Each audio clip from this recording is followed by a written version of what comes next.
What's going on, guys? Welcome back to the Silver Side. My name is RJ, and today I'm going to be reviewing Season 2, Episode 3, Never No More of CW smash hit, All American. Alright, so let's jump right into it. Man, this episode had everything. We got drama, suspense, character growth, victory, defeat, everything crammed into one episode. I don't know how this writing team does it, but whatever y'all doing, keep doing it, because I'm loving it. Alright, so this episode opens up with Coach Billy Baker and Coach Corey James coaching their different teams. One thing I really enjoyed about this opening scene was we see Coach James and Coach Baker have very different coaching styles. They're both trying to motivate their teams, and yield the same kind of results, but they both have very different coaching and very different motivation styles. We see Corey's over there telling them that, don't forget this loss. Don't forget how it felt to lose that state championship. Let it fuel you. Let it be your fire to do better and to never lose again. And we have Coach Baker on the other hand, telling his team that forget the last loss. Today's a new day. Today's a fresh start, and that's kind of his way of motivating his team. And I just found it really interesting that the both of them are going for similar results, but they're using completely different motivational tactics to get their team going. Even with Coach Baker being back, we see Jordan's head still isn't in the game. He's throwing low passes. He's messing up on drills. He's being disrespectful. He's not taking responsibility for his actions as far as the team goes. At one point, Spencer even goes to Coach Baker and he says, hey, that pass was low. Like, what's up?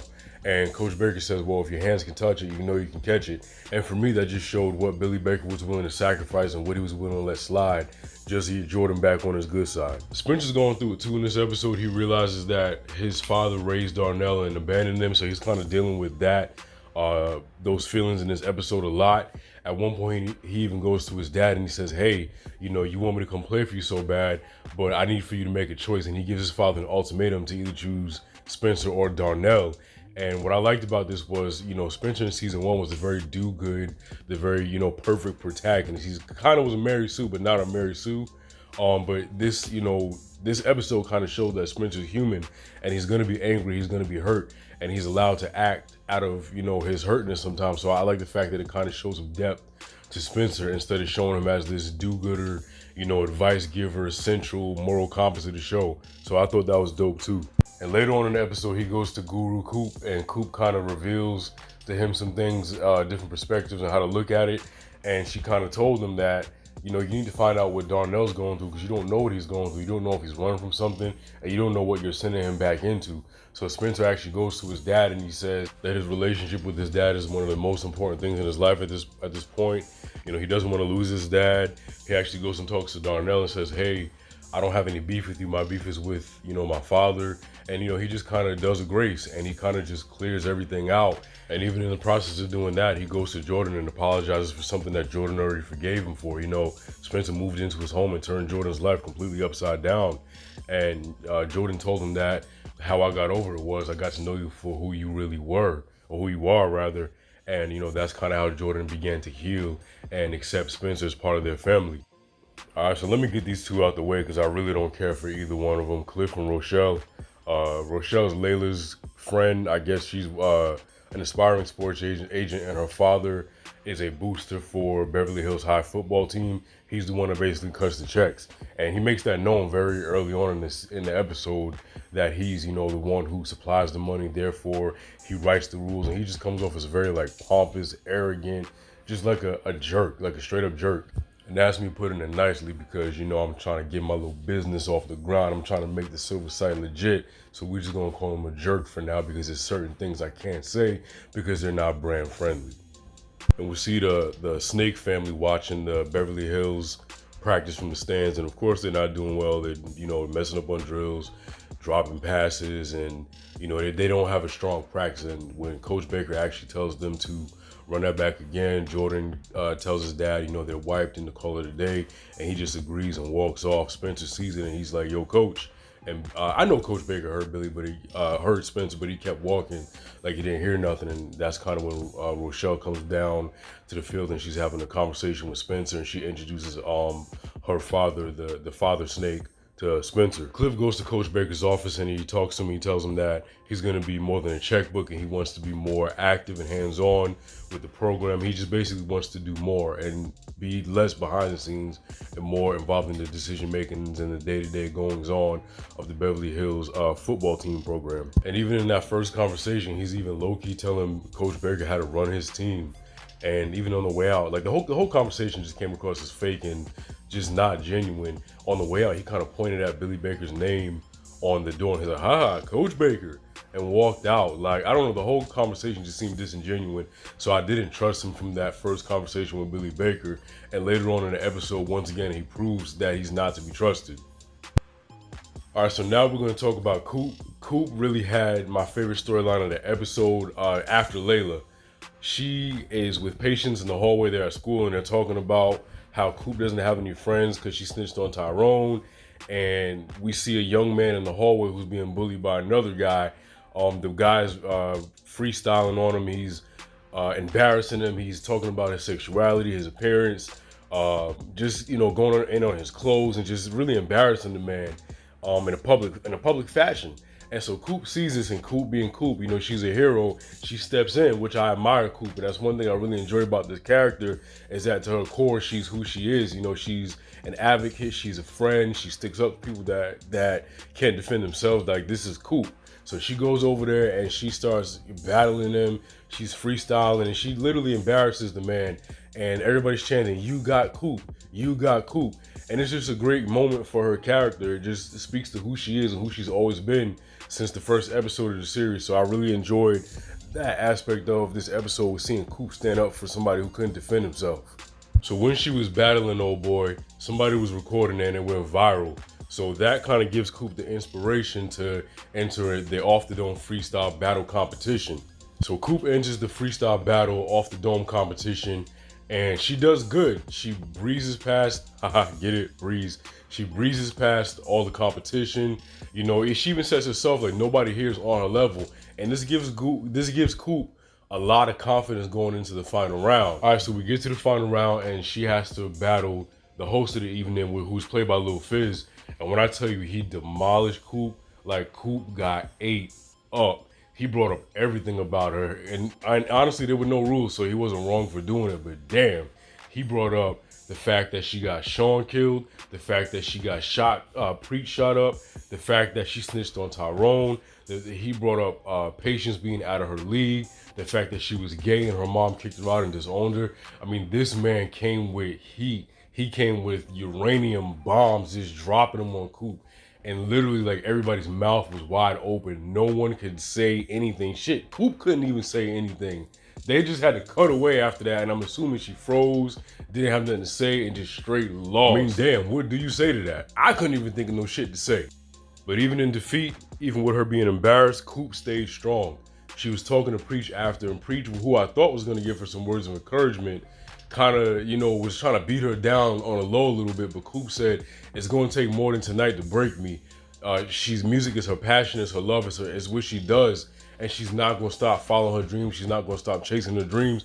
So I thought it was dope that even though Coop went through this and just got embarrassed, drugged through the mud, verbally washed and embarrassed in front of her friends, I feel like it was such a testament to her character that she's saying, like, all right, cool, I took an L, but I'm not going to let that stop me.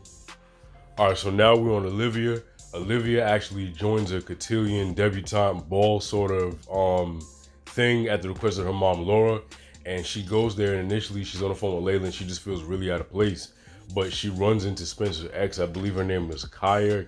I can't remember off the top of my head what her name was, but I hope we see more of her. But anyway, she runs into her, and she kind of takes her under her wing, and she lets her know that, she's a generational or legacy debutante, and this is what her family does, and it's no big deal. So they get a questionnaire to fill out, and I believe it asks them who they think they are and what's their contribution to the world. And Olivia kind of has an epiphany. She kind of realizes that she doesn't know who she is or what she's supposed to bring, into this world, and it really makes her think. And I think this was such a dope way to kind of bring Olivia to the realization that she has to have some kind of storyline of her own, or she has to find her own path, because, like she said, she's always Coach Baker's daughter. She's Jordan's twin.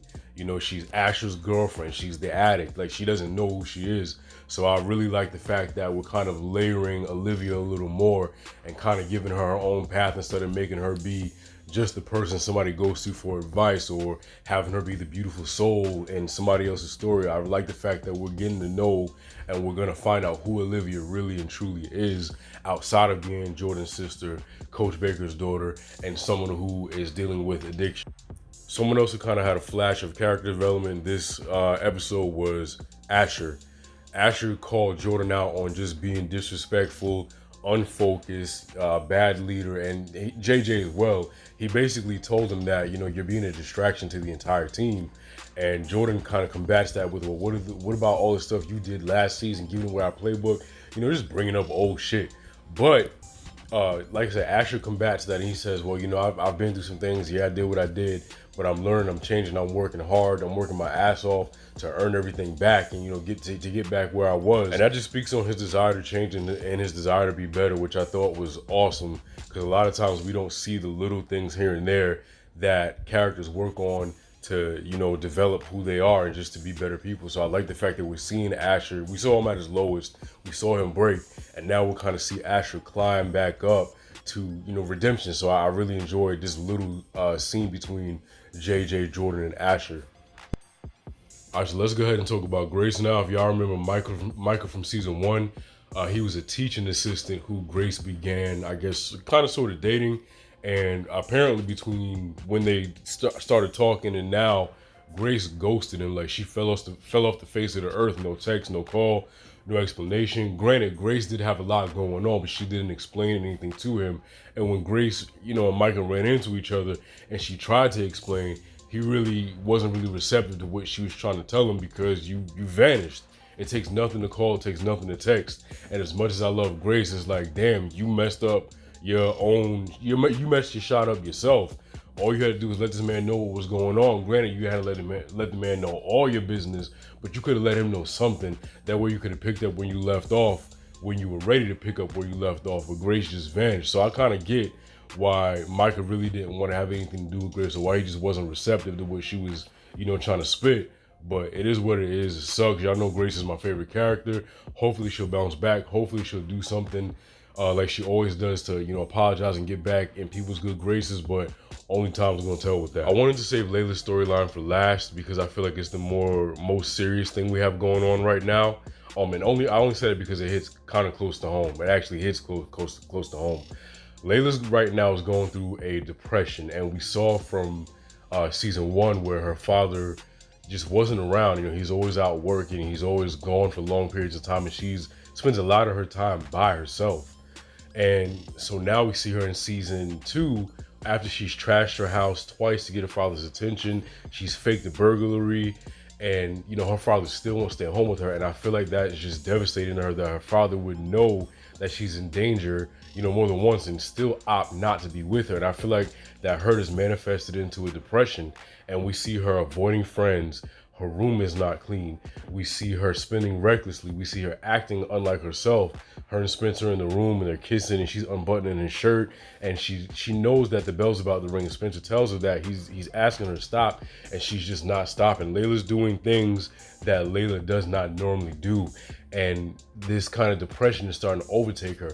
We even see at the end of the episode where she gets into an argument with Spencer, and she tells him to get out her car. He sees her wrists full of cuts and things like that, and she just blew up and she's starting to break. And I told you guys that she was going to begin to crumble, and I feel like this is the beginning of her crumbling. So hopefully Layla can get the help that she needs, because she's in such a dire state right now that she needs somebody to save her. And people have been asking her if she's fine, and she's been saying she's fine. And I understand when you're not fine and you're not okay, even if somebody asks you if you're okay, you necessarily don't feel like telling your story over and over or saying you're not okay. Sometimes you just physically can't say I'm not okay. Believe me, I've tried.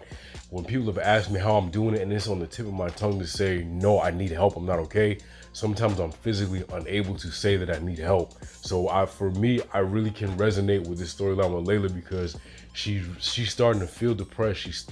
Her mental state is just not what it needs to be, and she's just cannot or will not ask for help. So for me, I'm looking forward to seeing how the storyline develop, because Black mental health is something that's not discussed often, and I feel like this season, and especially with the caliber of writing on All American, I'm really looking forward to seeing how they unfold this storyline of Layla's mental health, especially addressing Black mental health. And that's a wrap. Let me know what you thought about Season 2, Episode 3, Never No More, down below in the comment section.